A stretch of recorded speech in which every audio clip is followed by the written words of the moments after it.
قرآن مجید کے تعلق سے مسلمانوں میں دو ٹرینڈ پائے جاتے ہیں۔ کچھ لوگ ہیں جو صرف قرآن کو پڑھنے کو کافی سمجھتے ہیں، زیادہ سے زیادہ اس کی تلاوت کی کوشش کرتے ہیں، لیکن قرآن کو سمجھنے کی طرف ان کی توجہ نہیں ہوتی۔ ہم اپنی آنکھوں سے مشاہدہ کرتے ہیں کہ خاص طور سے رمضان المبارک میں قرآن کی تلاوت کا ایک جوش پیدا ہوتا ہے۔ کئی مرتبہ قرآن ایک آدمی ختم کر لیتا ہے، لیکن کیا اس نے قرآن کی کچھ آیتوں کو سمجھنے کی بھی کوشش کی ہے؟ تو اس کی طرف لوگوں کی توجہ نہیں ہوتی ہے۔ کئی قرآن ختم کرنے کے باوجود بھی قرآن میں اللہ تعالیٰ نے کیا باتیں کہی ہیں اس کی ان کی طرف سے کوئی کوشش نہیں ہوتی۔ یہ رویہ بھی پسندیدہ نہیں ہے، آئیڈیل نہیں ہے۔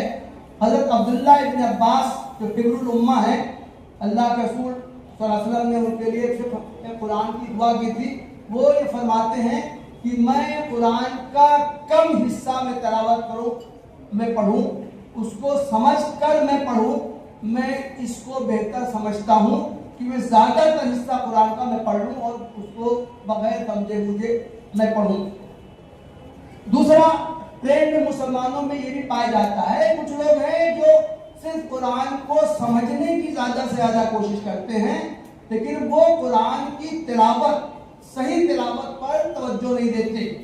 میں علی گڑھ میں کافی دن تک میں رہا ہوں، ایک پروفیسر کی زبان سے میں نے یہ سنا تو مجھے حیرت ہوئی کہ قرآن کی جو تعلیمات کا لوگوں کو علم ہونا چاہیے، اللہ تعالیٰ نے قرآن کے ذریعے کیا باتیں کہی ہیں اس کا لوگوں کو علم ہونا چاہیے۔ اس لیے اگر کوئی شخص قرآن کی تلاوت کیے بغیر قرآن کا ترجمہ ہی سے پڑھ لیتا ہے، تفسیر پڑھ لیتا ہے تو اس کے لیے کافی۔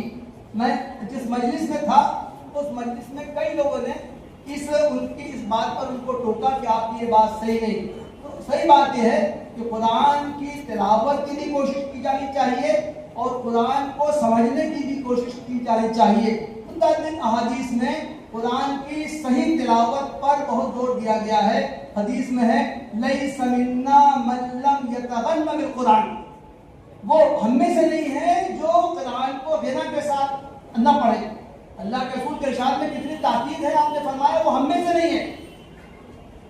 تو گویا کہ قرآن کا حق یہ ہے، قرآن کا ہر مسلمان پر جو حق ہے وہ اس کو صحیح طریقے سے اس کی تلاوت کرے، اس کو سمجھنے کی کوشش کرے۔